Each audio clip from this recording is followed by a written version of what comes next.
As a single sip from a mystery glass set social media on fire, how did one tiny moment at a Beijing state dinner turn into a global guessing game about what Trump really drank?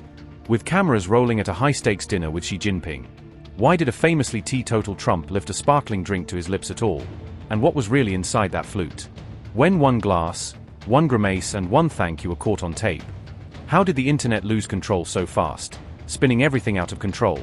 As Trump toasts Xi with a bubbly drink, is this simply standard protocol, or the perfect raw clip for online sleuths to suggest secret deals, broken vows and back-channel symbolism? And with his long-held no-alcohol rule in mind, did Trump really break it for Xi in the Great Hall? Or was this just a carefully staged sip of something non-alcoholic that looked the part? How did a routine state dinner toast with Xi Jinping morph into a full-blown internet detective mystery, with every frame replayed to decode Trump's eyes, glass, and body language? Trump's brief sip from a mystery drink at a Beijing state dinner has fueled massive online speculation, turning a few seconds of video into the most replayed moment of his China visit.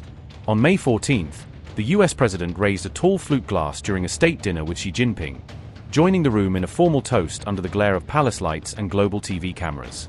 After delivering his prepared remarks, he turned to Xi, offered a toast and took a small sip from the flute, a move that instantly caught the attention of journalists who know he's a non-drinker. Trump then appeared to grimace slightly, as if the taste surprised him, before quickly handing the glass back to a nearby server, a tiny gesture that only added fuel to online speculation. As he returned the glass, microphones picked up a quiet thank you, a throwaway line that showed he wanted the moment over and the glass out of his hand as fast as protocol allowed. Reporters later noted that the exact contents of the bubbly drink remained unclear after the dinner, leaving the central question, wine, juice, or something in between, officially unanswered. The clip went viral within hours precisely because Trump is a declared teetotaler, prompting millions of users to ask why he was drinking anything that looked like champagne on this night. At previous state dinners, Trump had reportedly requested soda or non-alcoholic alternatives in his glass, so the sight of a sparkling flute in Beijing immediately stood out as different. Social media users instantly began pushing their own theories about the drink, ranging from jokes about protocol to serious threads dissecting the bubbles frame by frame. On X, many users pointed out that Trump doesn't even drink and suggested that even a symbolic sip might have been offered purely as a sign of respect to his Chinese host. Former Trump advisor Bruce Lavelle later weighed in, insisting the glass did not contain alcohol and arguing that critics were reading far too much into a routine diplomatic toast. Trump has long publicly avoided alcohol, often citing the death of his brother Fred from addiction as the reason he stays away from drinking. The viral moment unfolded right in the middle of a high-stakes diplomatic visit to Beijing, where every handshake, smile and aside was already being parsed for hints of a new US-China understanding. Interestingly, his China trip had already faced security controversies involving people in his inner circle, so the sudden focus on a single, unexplained sip fit neatly into a wider narrative of intrigue.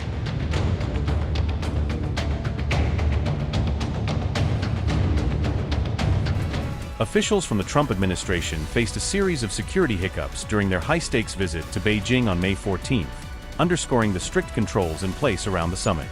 U.S. Treasury Secretary Scott Bessent was briefly stopped at the entrance to the Great Hall of the People, where Chinese security initially refused him entry. Guards informed Bessent that he needed the correct security pin or badge before he could go inside, according to footage aired by CNN. The video showed security personnel physically blocking his path for a short time until he was issued the proper accreditation. After this brief delay, Bessent was allowed to enter the venue and join the broader Trump-Xi talks as scheduled. Separately, reports said another security scuffle broke out between Chinese guards and members of the U.S. team during the visit. One of the American officials involved in that incident appeared to be wearing a uniform, indicating it may have concerned protective or military staff. The run-ins occurred as both sides enforced tightly controlled protocols for access and movement around the events. Following their closed-door discussions, Trump and Xi visited Beijing's Temple of Heaven as part of the official program. The U.S. media pool experienced nearly a 30-minute delay before being allowed into the Temple of Heaven complex. Chinese security officials reportedly objected to a U.S. Secret Service agent entering the site while carrying a firearm.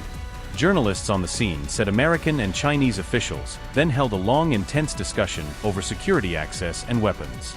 In the end, the two sides reached a compromise arrangement that allowed the visit to proceed without a visible disruption to the public event.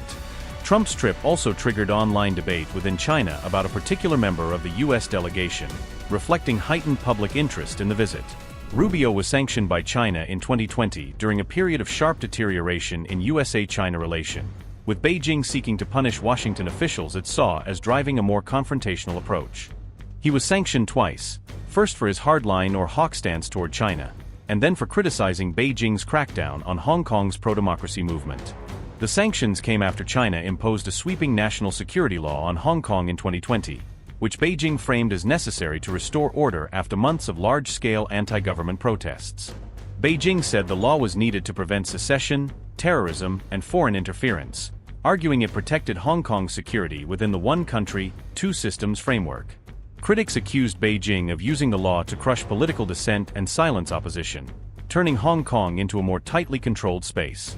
In response to the crackdown, the Trump administration sanctioned multiple Hong Kong and Chinese officials, portraying the move as targeted punishment for alleged human rights violations. Beijing retaliated by sanctioning 11 Americans, including Marco Rubio, who was then a U.S. Senator from Florida, explicitly linking the penalties to his China-related words and deeds in the Senate. Sanctions were tied to Rubio's China-related words and deeds during his time in the Senate, reflecting Beijing's effort to deter foreign officials from openly challenging its narrative on Hong Kong and sovereignty issues.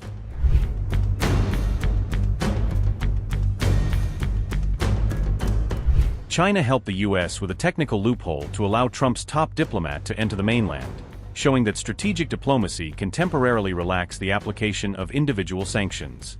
Rubio's name's transliteration was changed in Mandarin, allowing him to bypass the formal entry ban tied to the original sanction character spelling, while keeping the sanctions nominally in place. The move has fueled online discussion inside China about the flexibility of Beijing's sanctions policy, with many users questioning how binding such measures really are.